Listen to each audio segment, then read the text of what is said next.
Healing is not about perfection, but by taking action. That's the truth. A lot of us are looking for perfect healing.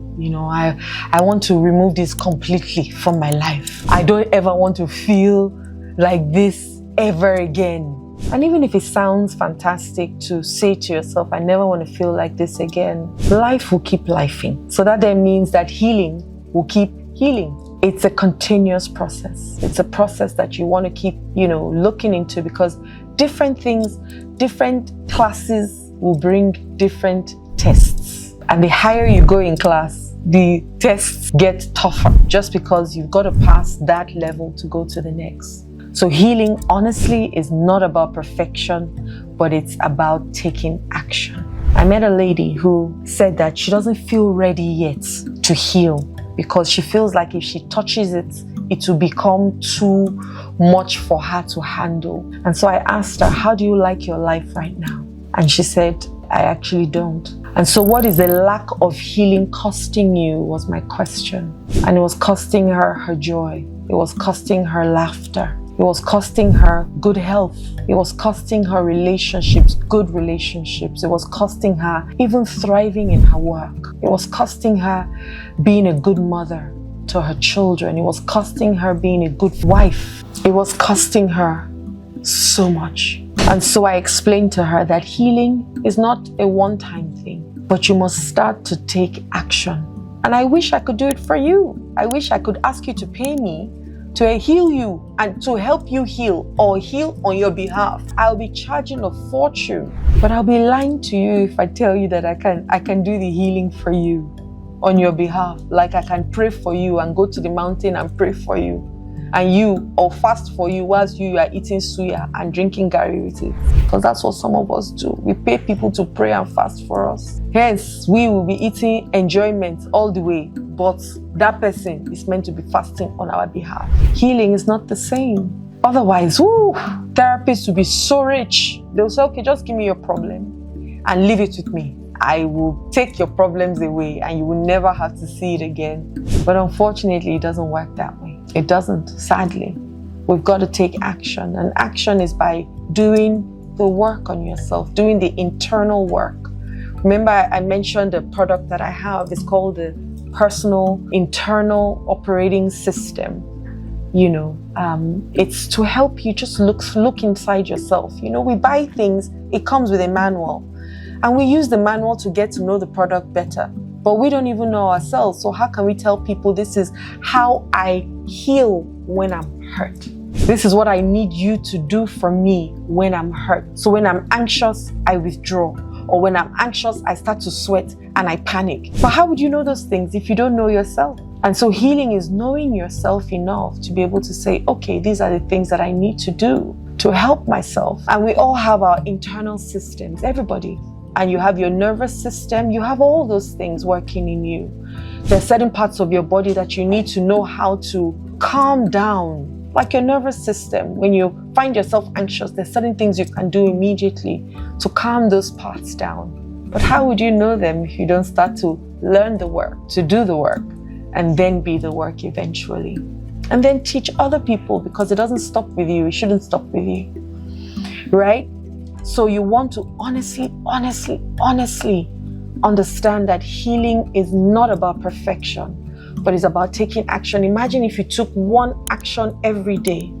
By the end of the year, you would have taken 365 actions to help yourself heal. No, let's just think about it. One action every day. By the end of the year, 365 points that you would have touched, that you would have healed. Rather than waiting until it's perfect. And we carry this into every other aspect of our lives as well. We don't start. We wait, hoping that we have to get it perfect first before.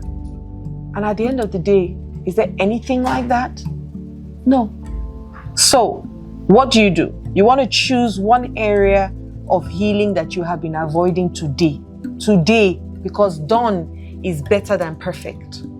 You want to choose it today. Waste no time. Take one small imperfect action, like reaching out for support today. You might need support. You might need to journal it. Journal your feelings, but take one action, an imperfect action, and quote, to lead you to that thing today, to do it today, not tomorrow, today. And in fact, now, because the best time to do anything is now. And then reflect. What did I learn from taking this step? Reflect, because reflection is so good. It's so powerful. That's where you have your aha moments. Reflection is powerful. Healing doesn't wait for perfection. It begins with action. So let's take that step together today.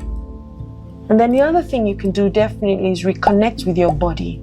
There's something I do when I'm working with clients. I ask them to close their eyes. And sometimes maybe when they're hypnotized, I ask them to tell me where they feel the heaviest in their bodies. And you hear some people say, I can feel it in my chest. I can feel it in my shoulders. I can feel it in my throat. I can feel it in my stomach. I can feel it in my head.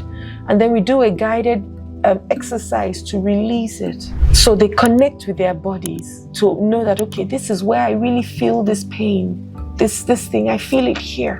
And then they can connect with it and then they can release it. And you hear at least 9 out of 10 times people will say to me, oh, I feel lighter now.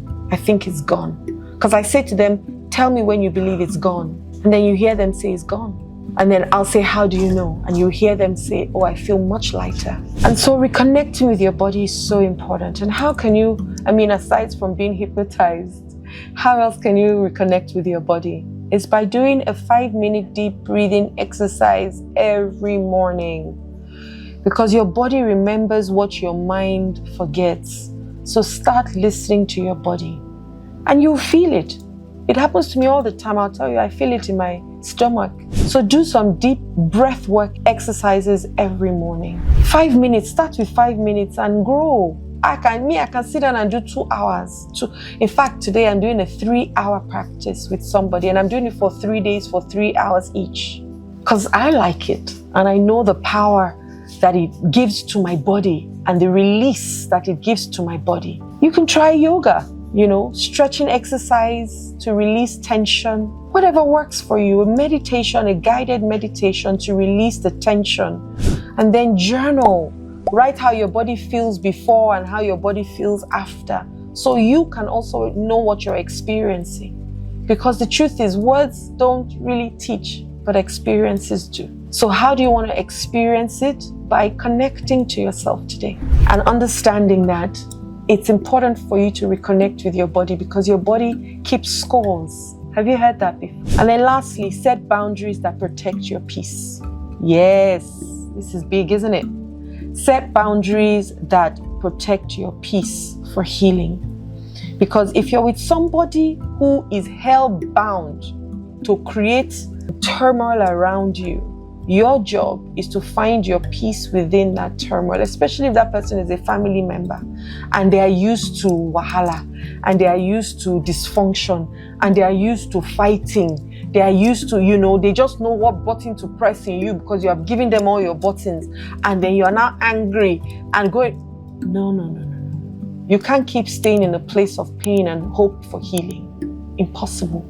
So you've got to set boundaries and let them know that this is what it is and keep the boundaries that you have set because your boundaries are actually more for you than other people. If you had for example, a mother who is always calling you and asking you when you get married and crying and blackmailing you and saying all kinds of horrible things, your eggs will never work, this one, just marry anybody, bring the person home. And you are going through your healing journey of pain and trauma and neglect and rejection and abandonment. You can tell your mom, I love you. But every time you say these things, I get very uncomfortable and it makes me want to spend less time with you. And I always want to spend time with you. But the next time we have a conversation and you bring this thing up this way, I will end the conversation and leave you.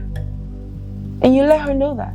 And so the next time if you're talking, if after 20 minutes she shares it, you will end the conversation because you are keeping your boundaries to yourself. You're not waiting to say, my mommy didn't keep my boundaries. No, you are the one that will end the concept. Mommy, remember I told you that if you have this conversation again, I will end the conversation and I will spend less time with you.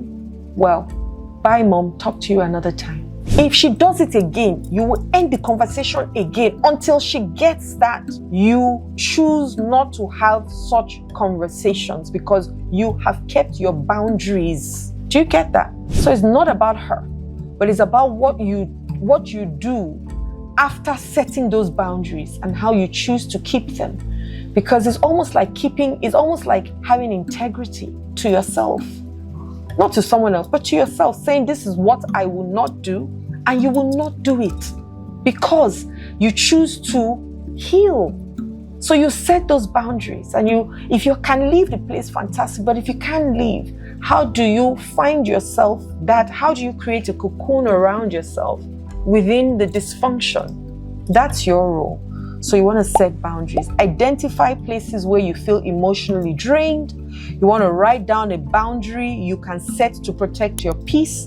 And then you want to practice communicating this boundary with kindness and firmness. Kindness and firmness. Not disrespect, not shouting, not I will give a piece of my mind. No, firmness, saying this, today is the last time this is going to happen. And I started to do it with a straight face. I love you, I care about you, but today is the last time you're going to do this to me. You're going to act in this particular way, or I will accept this action. Today's the last time. So when it comes to me, you're going to have to treat me a different way because that's how I choose to be treated. I have no qualms saying it to whomever it is. Try it today because your peace is priceless. So protect it with boundaries, but boundaries that you will keep, not boundaries you're expecting other people to keep for you. Because once again, your peace is priceless. As long as it's up to me. As for me and my house, and I am the house. I choose peace. What about you? Hi there, my name is Adiola Kingsley James. I really do hope that these videos that I'm creating for you is doing exactly what I want them to do, which is to move you needle by needle to finding your greatness, because I found mine and now I'm giving the opportunity to find yours. Like the videos, please, don't forget. Subscribe and share me with other people. And one last thing, click the notification bell below so that when my videos drop, you'll be the first person to get them. Love and light. My name is Adiola.